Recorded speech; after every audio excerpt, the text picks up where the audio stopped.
इन लोग का सैलरी 0.1% भी नहीं होता कि बिना राजनीति के अब ये जिंदा नहीं रह पाएंगे। एक समय के लिए तुम कोई मंत्री बन गए, सपोज 6 महीना के लिए, 6 महीना बाद अचानक से तुम अपने घर चले आए, बड़ा ईमानदार बनने गए थे यहाँ पे, ये वो हरिश्चंद्र बनल थे यहाँ पे। मर जाएगा बेचारा, परेशान हो जाए। अब प्रधानमंत्री सपोज करो, अब अगर वो चौथा टर्म नहीं लड़ते हैं,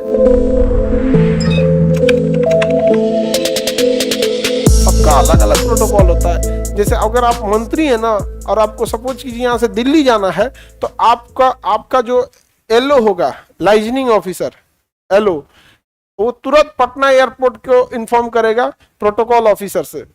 प्रोटोकॉल ऑफिसर के पास आपका टिकट चला जाएगा कि इतने बजे फ्लाइट है। अब प्रोटोकॉल ऑफिसर अपना पूरा सेफ्टी लेके, सिक्योरिटी लेके रेडी है यहाँ पर।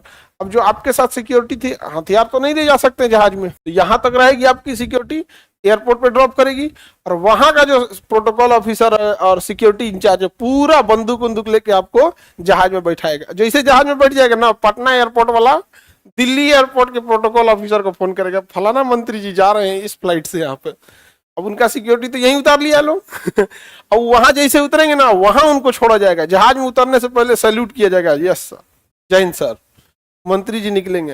और जब बाहर निकलेंगे ना, वहां पे अलग सिक्योरिटी रहेगी। समझ रहे हो कितना भौकाल है। तो अगर हार गए तो अगली बार अपना टिकट लेके आना, सैल्यूट भी नहीं करेगा नहीं करेगा अगली बार। यहाँ पे अटॉर्नी जनरल कोई सैलरी के लिए नहीं दे। तुम लोग जिस उम्र में हो ना, तुम्हें लगता है कि सैलरी बहुत बड़ा चीज होता है। इन लोग का सैलरी 0.1% भी नहीं होता है, जितना इन लोग को सुविधा मिलती है 0.1% भी नहीं होता। इनकी सैलरी कितनी होती है? खूब से खूब कितना दे देगा? 3 लाख।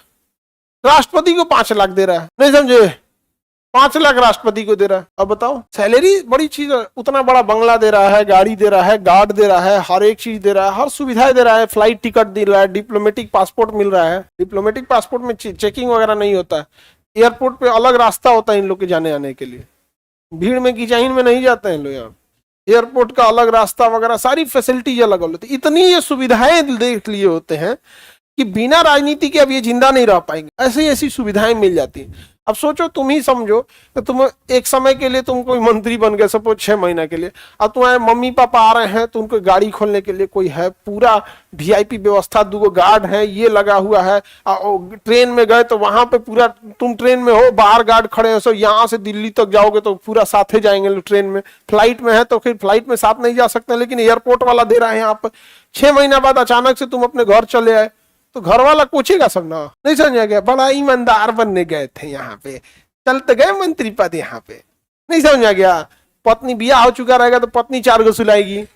ये वो हरिश्चंद्र बनल थे यहाँ पे। सब सहेली सबको हम हल्ला कर दिए थे कि इतना सुविधा है, अब अपने से रोटी बेलो, यहाँ पे जहर मिला दे तो इनमें मर जी तो तेरा यहाँ पे, नहीं समझा गया? मर जाएगा बेचारा, परेशान हो जाएगा कोच के। उसको समझ आएगा कि नहीं आएगा? वास्को डिगामा भारत की खोज किया, बियाह हुआ रहता ना तो उसको कोच के रख देती। कहां जा रहे हैं इतना दिन के लिए, कहां जाएंगे? भारत की खोज, हम भी चलेंगे उसका जान ले लेती आप नहीं समझा? तो मंत्री जो राजनीति में इतनी सुविधाएं है ना कि बिना राजनीति के वो कुछ काम नहीं कर पाएगा, उसकी मजबूरी हो जाती है। आप नहीं समझे? अब प्रधानमंत्री सपोज करो 2 टर्म हो गया मोदी जी का, तीसरा टर्म हो गया। अब अगर वो चौथा टर्म नहीं लड़ते हैं तो खाली बैठेंगे, सपोज खाली बैठेंगे, तो अगर वो कोई काम नहीं करते हैं तो लोग क्या कहेंगे? एक के बार का पूरा पैसा दबा के रख लिया, कोई काम करेगा, प्रधानमंत्री का दिन गिर गया है दिन गिर गया। हमारे यहाँ के लोग इतने जल्दी जज करते हैं ना, जिसका कोई हद नहीं। हमारे यहाँ के लोग खाली बैठे हैं ना यहाँ पर, ये बहुत ज्यादा समाज में आता। जैसे तुम लड़की लोग देखना है, तुम लोग यहाँ पढ़ाई कर रही हो, कोई ये को जाके गांव कह देगा पढ़ाई कर रही हो, तो हम जानिए रहे हैं कौन सी कर रही है, बस पूरा गांव मान लिया कि तुम खराब हो। तुम्हारा पढ़ाई भले उजान, बस इतना बोल देना गांव में हम जानिए रहे ना क्या पढ़ाई कर रही है। वो आदमी सही, तुम गलत। तो हम लोग उस देश में रह रहे हैं जहां निगेटिव को किसी सत्य की जरूरत, प्रमाण की जरूरत नहीं है। तुम मान ले गए। हम आप लोग फील करते होंगे ये सब चीज को, कभी कोनो बोल देते हैं ऐसे यहाँ पे, समझा गया? बोलते रहता है समझ। हम नहीं कहते, नहीं बोले ना हमको, रुक तो पहले इधर आओ, हॉल नंबर 6